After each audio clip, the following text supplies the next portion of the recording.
পূর্ব মেদিনীপুর জেলার তমলুক থানার ধলহরা গ্রামে সামাজিক মাধ্যমে মুখ্যমন্ত্রীকে নিয়ে কুরুচিকর মন্তব্য ও আপত্তিকর পোস্ট করার অভিযোগে এক ব্যক্তিকে গ্রেপ্তার করেছে পুলিশ।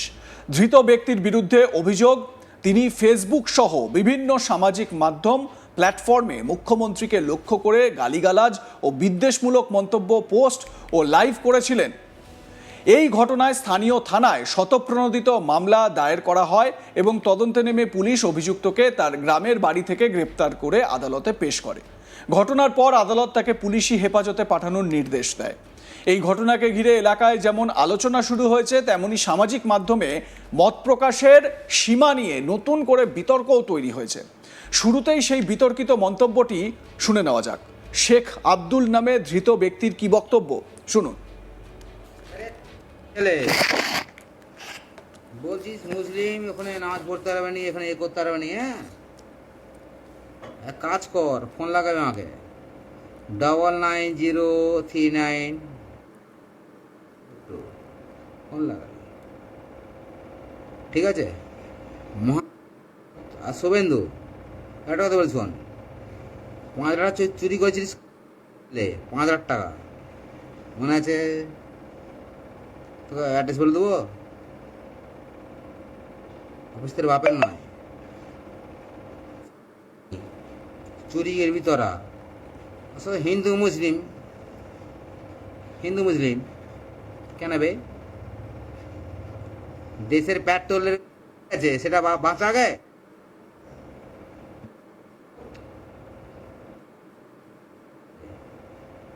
একবার কমসে কম ভাববি যে পেট্রোল আর এথনিমান কি করতে হচ্ছে। E20 মানে আবার এই আসি কোথায় নাকি? হ্যাঁ,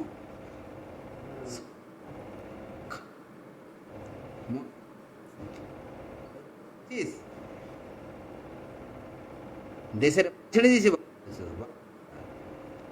অন্য বুনা ভান্ডার দেবো,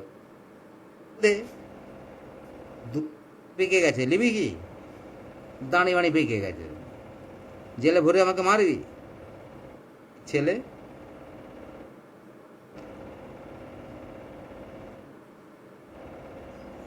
ওয়েস্ট বেঙ্গলে বাস করিস তুই, শিশির এবার ছেলে, মাঝে মাঝে বলিস আমি আমার বাপ, মুদিদের বাপ,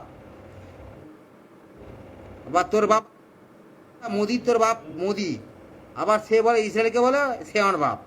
তোর বাপ কোনটা বে? বাপের ঠিক বলে বলতো যে মাকে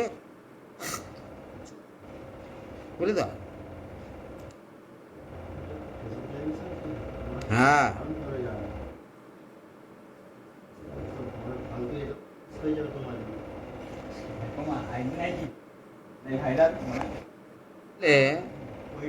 তুই এত বড়, তুই লোকের রেল লাইনে জায়গা ভাঙছিস।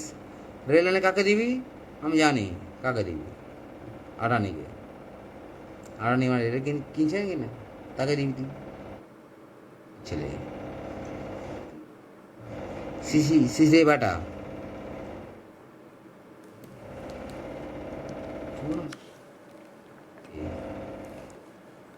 অভিযোগ উঠেছে, অভিযুক্ত ব্যক্তি একটি ফেসবুক পেজ থেকে লাইভে এসে মুখ্যমন্ত্রীকে উদ্দেশ্য করে আপত্তিকর মন্তব্য করেন। পুলিশের দাবি অনুযায়ী বিষয়টি নজরে আসার পর তারা প্রাথমিকভাবে ডিজিটাল মাধ্যমে নজরদারি শুরু করে এবং পরে স্থানীয় সূত্র ও প্রযুক্তিগত অসহায়তায় অভিযুক্তের পরিচয় শনাক্ত করে। জানা যায় তিনি পূর্ব মেদিনীপুরের বাসিন্দা হলেও কর্মসূত্রে গুজরাটের আহমেদাবাদে থাকতেন। পরবর্তীতে মোবাইল টাওয়ার লোকেশন ট্র্যাক করে এবং সোর্স নেটওয়ার্ক ব্যবহার করে পুলিশ তার অবস্থান নির্ধারণ করে তাকে গ্রেপ্তার করে। তদন্তকারীরা জানিয়েছেন অভিযুক্তের সোশ্যাল মিডিয়া কার্যকলাপ দীর্ঘদিন ধরেই পর্যবেক্ষণে ছিল।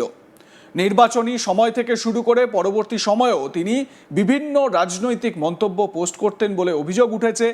এই ধরনের পোস্ট শুধুমাত্র ব্যক্তিগত মতামত নয়, বরং উস্কানিমূলক ও বিদ্বেষমূলক ছিল কিনা তা খতিয়ে দেখা হচ্ছে। পুলিশ সূত্রে জানা গেছে, অভিযোগ পাওয়ার পর তমলুক থানায় স্বতঃপ্রণোদিত মামলা রুজু করা হয়। এরপর তদন্তের ভিত্তিতে অভিযুক্তকে গ্রেপ্তার করা হয়। তাকে প্রথমে আটক করে জিজ্ঞাসাবাদ করা হয় এবং পরে আনুষ্ঠানিকভাবে গ্রেপ্তার দেখানো হয়। পরবর্তীতে আদালতে হাজির করা হলে বিচারক তাকে 3 দিনের পুলিশ হেফাজতের নির্দেশ দেন। এই ধরনের মামলায় সাধারণত পুলিশ ডিজিটাল প্রমাণ সংগ্রহ, সোশ্যাল মিডিয়া অ্যাকাউন্ট যাচাই, পোস্টের উৎস নির্ধারণ এবং সংশ্লিষ্ট ডিভাইস ফরেনসিক পরীক্ষার জন্য জব্দ করার মতো পদক্ষেপ নেয়। এই ঘটনাতেও সেই ধরনের প্রক্রিয়া অনুসরণ করা হচ্ছে বলে জানা যাচ্ছে।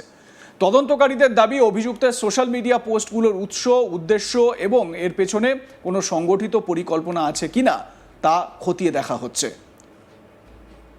ধৃত এই ব্যক্তির বক্তব্য কি, কতটা উস্কানিমূলক, শুনুন আরেকবার।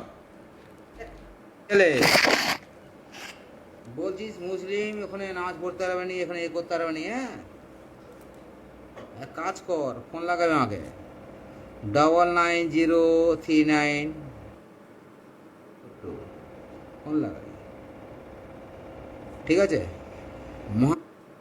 আর শুভেন্দু, একটা কথা বলছি, শোন, 5,000 টাকা চুরি করেছিলিস, 5,000 টাকা মনে আছে? তোকে অ্যাড্রেস বলে দেবো, অফিস তোর বাপের নয়, চুরি করবি তোরা। আসলে হিন্দু মুসলিম কেন বে? দেশের পেট্রোলের আছে, সেটা বাঁচা আগে। এই ঘটনার মাধ্যমে আবারও একটি গুরুত্বপূর্ণ প্রশ্ন সামনে এসেছে। সামাজিক মাধ্যমে মত প্রকাশের স্বাধীনতা কতটা এবং তার সীমা কোথায়? এ বিষয়ে স্থানীয় বিজেপি নেতা তিনি কি বলছেন, তার বক্তব্য কি, শোনাবো।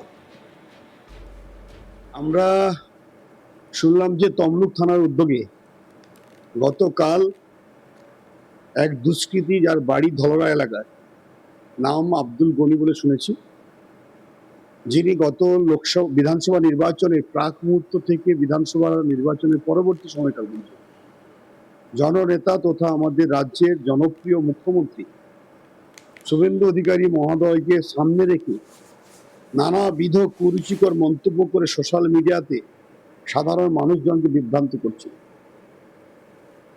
পুলিশ কর্তৃপক্ষ স্বতঃপ্রণোদিতভাবে গতকাল তাকে অ্যারেস্ট করেছেন। তাই আমরা পুলিশ প্রশাসনকে আমরা আমাদের পক্ষ থেকে কৃতজ্ঞতা অভিনন্দন জানাই তাদের এই সদর্থক ভূমিকা গ্রহণের জন্য। আমি সোশ্যাল মিডিয়ার মাধ্যমে আপনাদের মাধ্যম দিয়ে এই বার্তায় দিতে চাই, সমাজ ব্যবস্থায় যারা এখনো মনে করছেন যে তৃণমূলের রাজত্বে অবস্থান করছেন, তারা ভুল করেন। রাজত্বের পরিবর্তন ঘটেছে।